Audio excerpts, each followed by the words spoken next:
A spat is brewing between Lepelle Northern Water Board and the Sekhukhune District Municipality over unpaid water bills amounting to over 300 million rand. The municipality has allegedly not paid invoices for the past 2 years. Lepelle Northern Water Board has threatened to stop supplying water to the district. The utility supplies water to areas such as Burgersfort, Groblersdal and Marble Hall. Despite the high bills faced by the municipality, many villages in the Sekhukhune district do not have water.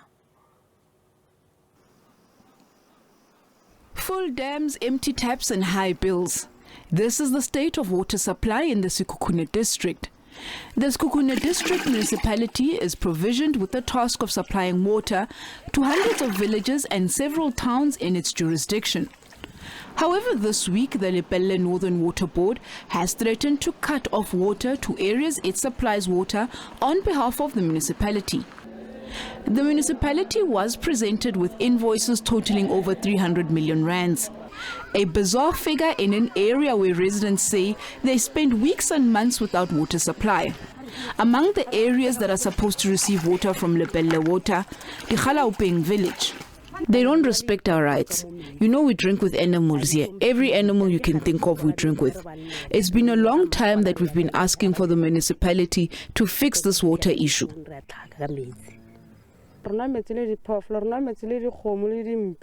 She says we drink water with dogs, goats and cows. This has been happening for a while.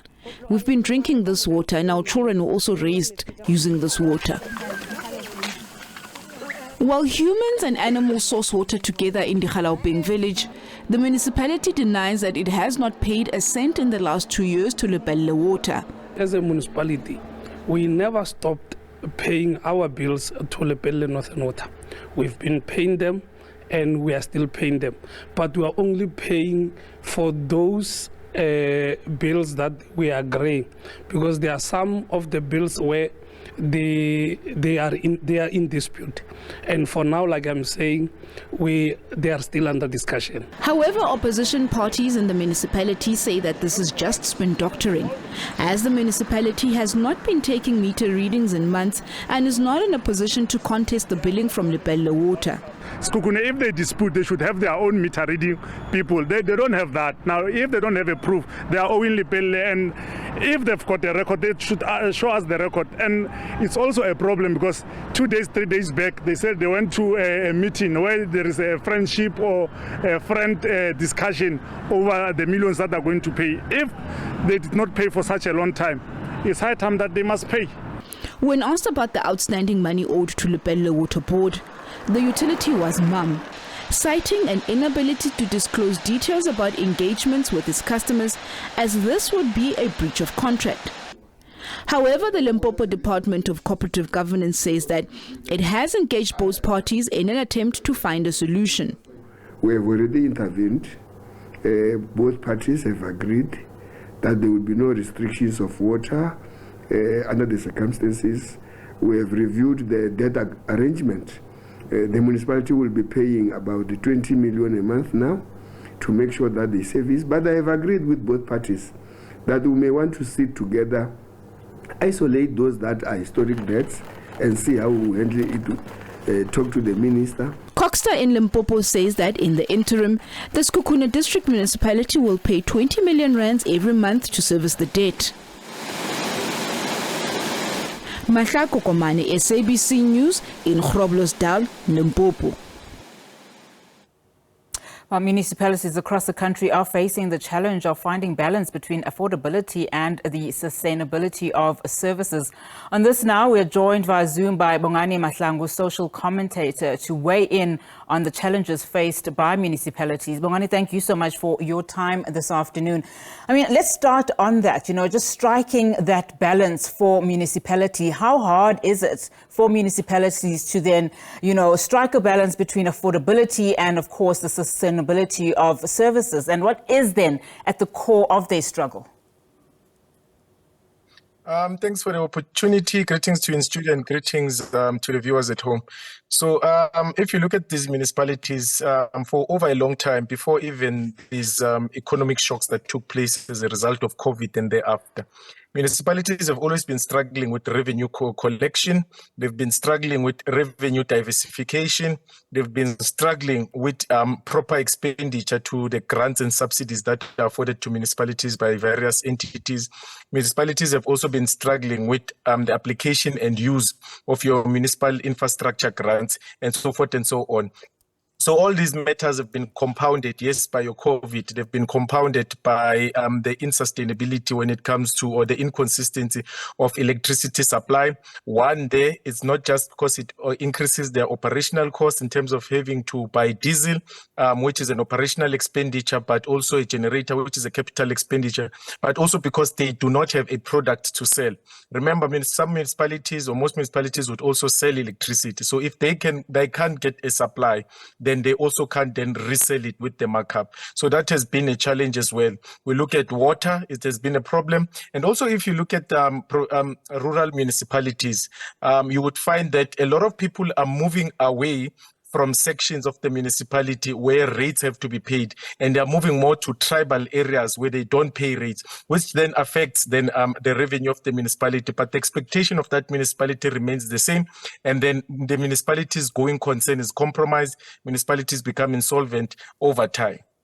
How much of, just talking about what you're talking about when you say that the municipalities are struggling with revenue diversification, we know that municipalities are either ill-equipped to make their own money or, are not well-resourced in that regard. So just on that, point of revenue diversification, what are some of the low-hanging fruit? So each and every municipality in the country has some form of competitive advantage. And it's this competitive advantage that hardly finds expression, meaning it's not taken advantage of. Each and every municipality in this country would have a department that deals with local economic development. And in this department, one has to look at economic growth, and which is to grow the economy. Look at the competitive advantage of that municipality, ensure that you capitalize on it, because it usually is a low-hanging fruit. I can make maybe, for example, if you look into a municipality like Mafikeng in the Northwest, it is a border town. So people come from Botswana to shop and do other things in the town.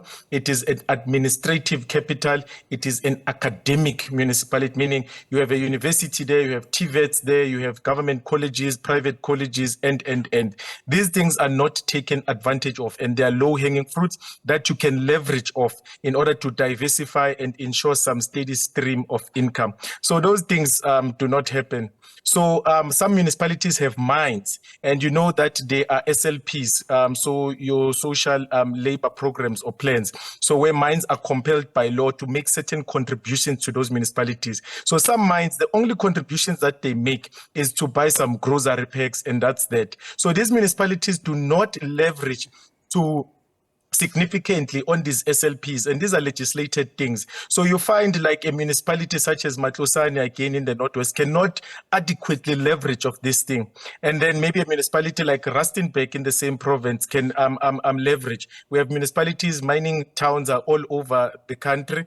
We know South Africa is generally a mining country. So Newcastle, coal, Emalahleni, and so forth. So these are low-hanging fruits that are not taken advantage of in terms of revenue diversification as far as LED is concerned and SLPs are concerned. And then these municipalities struggle to leverage, struggle to diversify, and struggle to collect revenue as well. And then they find that they do not have enough resources. So then you find that even now, by 30 June, it's the end of the financial year for municipalities. So most municipalities will start presenting their budgets by the end of this month. So you find that municipalities then present non-cash backed budgets. So basically, it's a wish list that has no resources behind it, and it's problematic. So municipalities must start focusing on their LED. They must do an environmental scan, economic planning, and they will see that each and every municipality does have some form of advantage or the other. All right. When you look at the debt of 300 billion rand owed to municipalities, how much of that has to do with maladministration, fraud and corruption? I ask this question because we know that the COGTA minister, Thembinka Dimeng, she obviously reported in just towards the end of March that over 17.5 million rand was spent since the 1st of January 2019 on investigations into these matters. So we'll even start there with these investigations.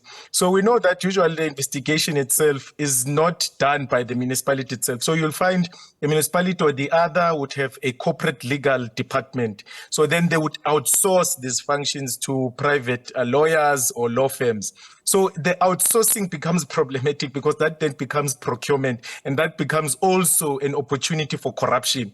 So that money itself to conduct a legal exercise is riddled with corruption itself. And then now you get into the general municipality itself. So most municipalities, they have officials in the form of a municipal manager, CFO, and then other section 57 managers. So those are managers according to the Systems Act that account directly to the city, to the municipal manager. So you find those people do not have the proper requisites to be in those positions. But those people at times are also corrupt. And you find that then you have your MMCs or political heads that also are very clueless and cannot hold those people accountable. And then municipalities then collapse. So because if you look at where the malfeasance is in municipalities, it's generally within procurement. It's generally within supply chain. That's where the problem is.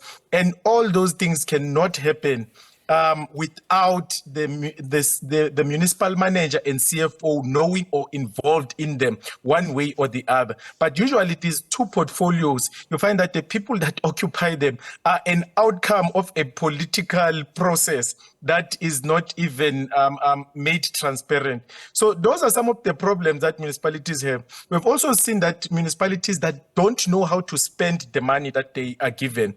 We have seen non-awards. So you'll find that a municipality gets provided with a certain subsidy. That money goes back to treasury at a certain time because it was not used. It was not used because there was non-awarding of tenders. There was not awarding of tenders on the basis that the officials and politicians at that municipality could not agree on a service provider. So there's issue of competence or lack thereof, and there's issues of corruption. So if the Minister of COGTA really is serious, there are legal provisions for her to enter and try to make changes. But also, I doubt that she is, because if you look into her mandate when she was Deputy Minister, ensuring that impact in municipalities is functional and does its job in terms of rooting out corruption and incompetence of municipality, she failed to execute that as a Deputy Minister. So I doubt that she will do anything as a minister.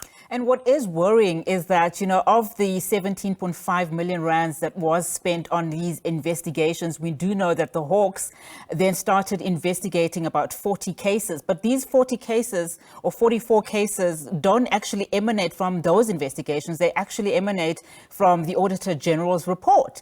And out of those 44 cases, we have a handful that are currently on the court roll.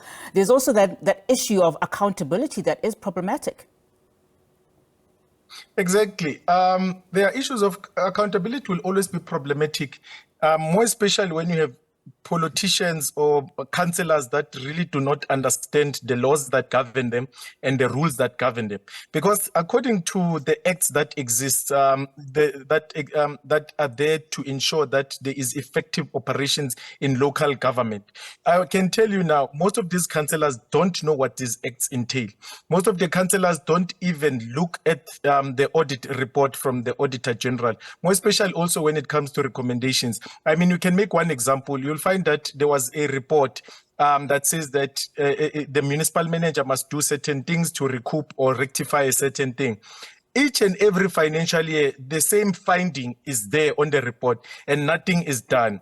And it is, remember, the municipal manager is appointed by council. So it's council who must ensure that this person that they've appointed does whatever it is that they need to do. And then they also do not have the capacity to ensure that happens. You find that there are municipalities where council hardly sits. on a regular basis, meaning at least once a month, you find that there are municipalities when council needs to sit, the eve before the council sitting, it is when the administrators, the senior managers would then provide reports that need to be tabled in council, need to be adopted in council, so forth and so on. On the eve, these reports are not read. These reports are just adopted by council. And you can even test it. Even most of the reports that I've been reading recently, annual reports, they have not just even things as basic as spelling and grammar errors, but these now become legal reports or documents that have been appointed by council. When I engaged councillors, why did you agree on 1, 2, 3, and 4? It is only then that they realized that they didn't even know that this thing was there. There are some instances where councillors even adopt reports that says that a municipality has money.